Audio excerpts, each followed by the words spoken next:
یہ انہونی اور حیران کن سچی کہانی ہے عبدالرحیم کی، جس کی دوستی ہوئی ایک ناگن سے۔ پر کون تھی وہ ناگن؟ آئیے مل کر اس راز سے پردہ کھولتے ہیں اور سنتے ہیں اس پراسرار سی کہانی کو۔ دیکھیے گا ضرور۔ وہ ایک بھیانک رات تھی، خون آلود رات، رازوں بھری رات۔ اس رات کے بعد میں آج تک نہیں ڈرا، شاید زندگی کی آخری سانس تک نہ ڈروں۔ آپ بھی جاننا چاہتے ہیں اس رات کیا ہوا؟ ٹھہریے، اتنی بھی جلدی کیا ہے؟ پہلے یہ تو جان لیجئے میں کون ہوں۔ میرا نام عبدالرحیم ہے، رحم کرنا میرا پیشہ ہے۔ میں لکڑہارے کا واحد چشم و چراغ ہوں۔ میرے بعد میرے والدین کے ہاں کوئی اولاد نہیں ہوئی۔ میرا خاندان 3 افراد پر مشتمل ہے۔ عزت کی کھاتے ہیں، رب تعالیٰ کا شکر ادا کرتے ہیں۔ جب سے میں نے ہوش سنبھالا تو اپنے بابا کے ساتھ خود کو جنگل میں لکڑیاں کاٹتے ہوئے دیکھا۔ ہمارا گھر گھنے جنگل کے ایک کونے میں تھا۔ کام کے لیے جنگل کو تو پار کرنا پڑتا ہی تھا۔ ہم باپ بیٹا لکڑیاں کاٹتے اور ان کو گٹھیوں کی صورت میں باندھ کر شہر میں بیچ آتے۔ یوں ہمارا گزر بسر ہو رہا تھا۔ وہ معمول کی رات تھی۔ میرے والد صاحب اس رات میرے ساتھ جنگل میں لکڑیاں کاٹنے نہیں گئے تھے، ان کی طبیعت خراب تھی۔ میں نے لکڑیاں کاٹ کر اپنے گھر کے صحن میں لا کر رکھی اور کھانا بنانے لگا۔ ماں باپ بوڑھے ہو چکے تھے، ان کو میں کبھی کبھی کھانا خود ہی تیار کر کے دیتا تھا۔ کھانا پکاتے، کھانا کھلاتے رات کافی چڑھ آئی تھی۔ کھانا کھاتے ہی میرے امی ابو سو گئے تھے۔ ایک میں تھا جو جاگ رہا تھا۔ مجھے نیند نہیں آ رہی تھی، عجیب بے قراری تھی، کروٹیں بدل رہا تھا، لیکن بے چینی برقرار کی برقرار رہی۔ کوئی ایسی کشش تھی جو مجھے تڑپا رہی تھی اور گھر سے باہر کو جانے کے لیے اکسا رہی تھی۔ پھر وہی ہوا، بے اختیار میرے قدم باہر کو اٹھ گئے اور میں گھر سے نکل کر جنگل کی طرف چل پڑا۔ گھنا جنگل، چار سو خاموشی ہی خاموشی۔ ہر چیز مجھے رکی ہوئی دکھائی دے رہی تھی، جیسے اس زمین پر کوئی روح موجود ہی نہیں ہے۔ یکدم مجھے ایک سفید دودھیا سی روشنی میرے گھر سے جنگل کی طرف بہت دور تک جاتی ہوئی دکھائی دی۔ مجھے حیرت ہوئی، میرے گھر میں تو اندھیرا تھا، یہ روشنی کس نے کی؟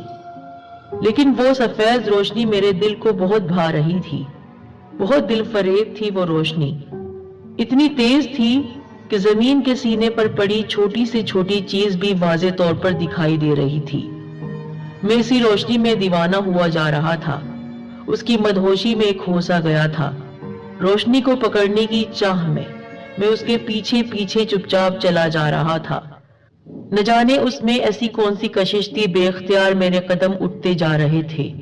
سنسان راستہ اور پھر گھنا جنگل جہاں کوئی انسان نہیں، وحشی درندوں کی آماجگاہ، شیر، چیتا، گیدڑ، بندر، خرگوش اور جانے کیا کیا۔ میں اکیلا تھا، مجھے روشنی کھینچے جا رہی تھی، جیسے ماں اپنے بچے کو بازار میں پکڑے چلی جا رہی ہوتی ہے۔ اچانک خشک پتوں کی تیز سرسراہٹ سے میرے قدم رک گئے، ڈر کی لہر جسم میں دوڑ گئی۔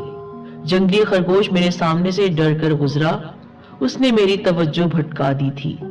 میں رکا ضرور تھا لیکن گھبرایا نہیں، ڈر تو میرے قریب سے کبھی گزرا ہی نہیں۔ آپ کو میں نے اپنی ایک فطرت کے بارے میں نہیں بتایا ہے۔ مجھے جانوروں سے، چاہے وہ جنگلی جانور ہی کیوں نہ ہو، بے انتہا محبت ہے۔ ان کے لیے میرے دل میں اللہ تعالیٰ نے بے مثال محبت ڈالی ہوئی ہے۔ اللہ کا شکر ادا کرتے ہوئے چلا جا رہا تھا، چلتے چلتے میرے قدم اچانک رک گئے۔ سامنے جو منظر تھا اس نے مجھے حیرت میں مبتلا کر دیا۔ کانٹوں بھری جھاڑیاں تھیں اور ان سے تھوڑے فاصلے پر کالا مشکی ناگ پھن پھیلائے ادھر ادھر دیکھ رہا تھا۔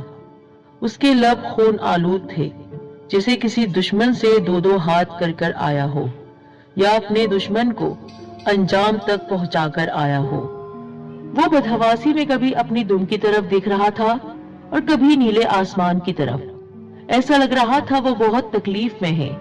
میں ڈر رہا تھا اس سے، زندگی میں شاید پہلی بار مجھے اتنا ڈر لگا۔ ایک دم میری نظر اس سانپ کے پچھلے حصے یعنی دم پر پڑی. میری جیسے چیخ نکل گئی.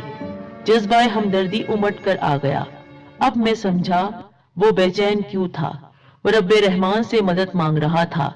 رب رحمان نے مجھے اس کی مدد کے لیے صحن سے یہاں تک کا سفر کروایا. اور مزے کی بات یہ تھی کہ روشنی کا جو سفر میں نے طے کیا وہ روشنی یہاں پر آ کر ختم ہو گئی تھی.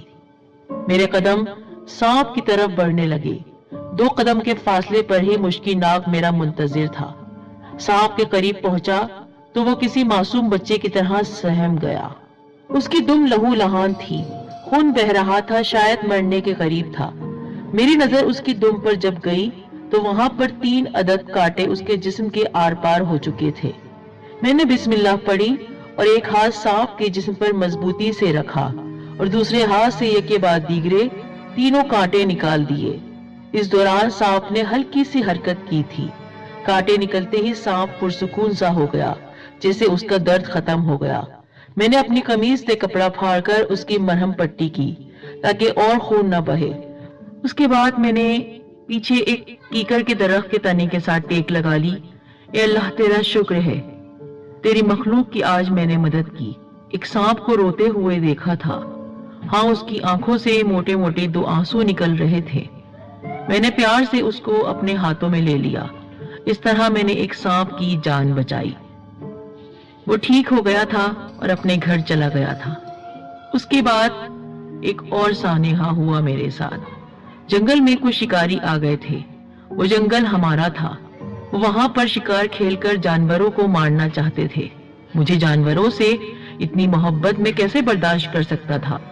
میں نے ان شکاریوں کو روکنا چاہا تو وہ رک نہیں رہے تھے بلکہ بندوق تان کر کھڑے ہو گئے اور مجھے مارنا ہی چاہتے تھے کہ اچانک پورا جنگل چیخوں کی آواز سے گونج اٹھا. چیخوں کی آواز پورے جنگل میں پھیل گئی.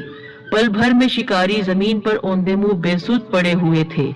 کالے ناگوں کا گروپ ان کے جسموں کو ڈس رہا تھا. ان میں ایک بوڑھا سانپ درمیان میں پھن پھیلائے بیٹھا ہوا تھا. جیسے ہی ایک سانپ میری طرف بڑھا وہ بوڑھا سانپ آگے آ گیا. ان دونوں نے کوئی بات کی. جانے کیا بات کی ہوگی. پھر دونوں پرسکون ہو گئے. بوڑھا سانپ میری طرف دیکھ رہا تھا. باقی تمام سانپ اس کے ارد گرد جمع ہو گئے تھے. میں دور کھڑا ان کو ہی دیکھ رہا تھا کہ وہ میری طرف بڑھنے لگے. بوڑھے سانپ کے ساتھ ساتھ وہ سانپ بھی میری طرف آنے لگے تو میرے رونگٹے کھڑے ہو گئے. میں ڈر گیا.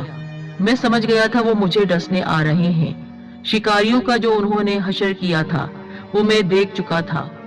ان کو ڈس کر انہوں نے جہنم رسید کر دیا تھا. اب میری باری تھی.